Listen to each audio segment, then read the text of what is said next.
Hello good morning students +2 class. अज आप accounts का नैक्सट टॉपिक कर लगे हाँ इंट्रस्ट ऑन कैपिटल।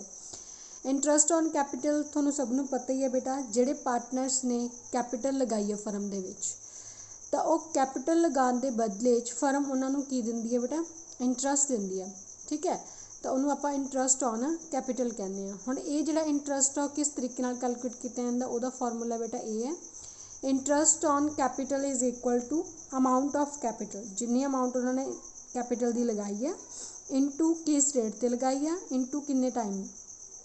पूरे वैसे फुल ईयर का होना चाहिए गा, जेकर मतलब फाइनैशियल ईयर की स्टार्टिंग उन्होंने नहीं लगाई हैगी, इन बिटवीन किसी होर मंथ में लगाई है, तो उसका टाइम पीरियड काउंट करोगे। 6 मंथ है 6/12 आ जाएगा, 3 मंथ है 3/12 आ जाएगा, लाइक दैट।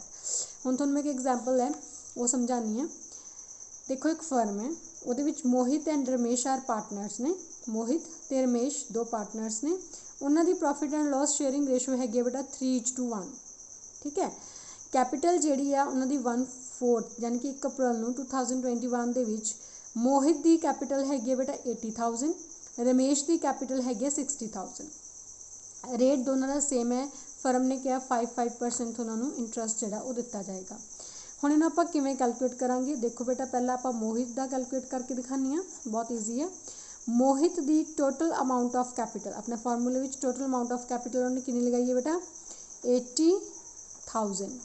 आपां की कढ़ रहे हैं इंट्रस्ट ऑन कैपिटल, मैं शॉर्टकट लगा रही हूँ, तुसीं शॉर्टकट नहीं लगाना हैगा।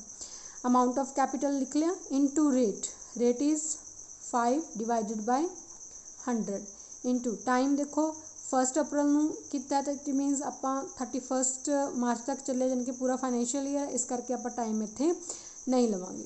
ठीक है, इनू सॉल्व कर लाँगे तो इहदा जिहड़ा इनू कितना इंट्रस्ट मिलेगा 4,000 मोहित नूं। इसी तरह हुण आपां गल करदे हां रमेश दी। रमेश ने बेटा लगाया सी 60,000, इहदा भी आपां इंट्रस्ट ऑन कैपिटल निकाल रहे हैं। ठीक है, किस रेट पर लगाया बेटा उन्हें भी 5% रेट इंट्रस्ट देने कह रही है, तो इनू जो इंट्रस्ट मिलेगा वो 3,000 मिलेगा। ठीक है, इस तरीके नाल आपां इंट्रस्ट ऑन कैपिटल जोड़ा वो निकालते हैं। नैक्सट जोड़ा ये नाल दे टॉपिक है बेटा, मैं थोड़ी बुक के करवा रही हूँ बेटा, यूनीमैक्स की बुक है, अकाउंट्स की बुक, न्यू एडिशन की बुक लैनी है। ठीक है, यदा मैं इसी इंट्रस्ट ऑन कैपिटल का टॉपिक करवा रही हूँ बेटा। इंट्रस्ट ऑन कैपिटल, ठीक है, एज एन एप्रोप्रिएशन और एज अ चार्ज। ठीक है, पहला केस है केस 1 कि interest on capital is appropriation of profit, जेकर प्रॉफिट हैगा सफिशेंट। ठीक है, तुसी इंट्रस्ट किमें पे करना, जेकर सफिशेंट प्रॉफिट्स नहीं है तो किमें पे करना, बहुत सिंपल है बेटा। एग्जाम्पल देखो, वैन प्रॉफिट्स आर सफिशेंट, जेकर प्रॉफिट्स तुहाडे कोल हैगे मीट आउट करने दे लई, मतलब इंट्रस्ट देने दे लई। देखो ए ते बी दो पार्टनर सीगे, ए नूं इंट्रस्ट मिल रहा, ये इंट्रस्ट है बेटा 700 रुपया, तो बी नूं मिल रहा बेटा 800 रुपया। ठीक है, उस समय प्रॉफिट सीगा 22,200 यानी कि 2200। पहले तुसीं इंट्रस्ट देखो, इंट्रस्ट नूं प्लस करो, ये बनिया 1500, तो थोड़ा प्रॉफिट हैगा ज़्यादा, इट मीनस थोड़ा प्रॉफिट की है सफिशेंट है। तो सिंपली तुसीं जिन्ना जिन्ना इंट्रस्ट बनता तुसीं उन्होंने पे कर दोगे, 700 रुपया ए नूं दे दोगे, 800 रुपया बी नूं दे दोगे, क्योंकि थोड़े कोल प्रॉफिट जोड़ा वो सफिशेंट है। अच्छा, जेकर हुण तुहाडे कोल प्रॉफिट घट है पर थोड़ा इंट्रस्ट ज़्यादा बन रहा। ठीक है, एग्जाम्पल देखो, कहते हुण देखो सेम वही एग्जाम्पल कंटिन्यू हो रही है बेटा। जेकर प्रॉफिट मैं तुहानूं करके दिखानी हाँ, जेकर प्रॉफिट नॉट सफिशेंट है बेटा, प्रॉफिट्स आर नॉट सफिशेंट, जिवें हुण देखो अपने को उपरला सम जो मैं पहले समझाया सी उन्होंने लैके कंटिन्यू कर रहे हैं बेटा। इंट्रस्ट बन रहा ए का 700 रुपया, बी का 800 रुपया बन रहा, उस समय फर्म का जो प्रॉफिट है बेटा वो हैगा 1000। फिर तुसी की करना है, इंट्रस्ट ऑन कैपिटल की रेशो निकाल लो। रेशो बिल्कुल सिंपल है बेटा, 0 नाल दोनों 0 कट हो गया, यानी कि रेशो की बन गई 7:8।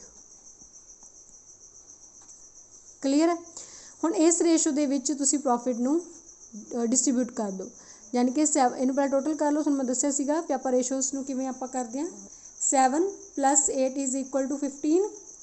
ठीक है, दैन हुण देखो जिन्ना प्रॉफिट है, सॉरी इत्थे आना सी प्रॉफिट, एदा कढ़ना आपां, जिन्ना प्रॉफिट है उन्होंने 7/15, ये तो ए दा हो जाऊगा बेटा, बी का कितना आएगा, जिन्ना प्रॉफिट है उनका 8/15, क्योंकि ਇਹਦਾ 7/15 ਬਣ ਜੂਗਾ, B ਦਾ 8/15 ਬਣ ਜੂਗਾ।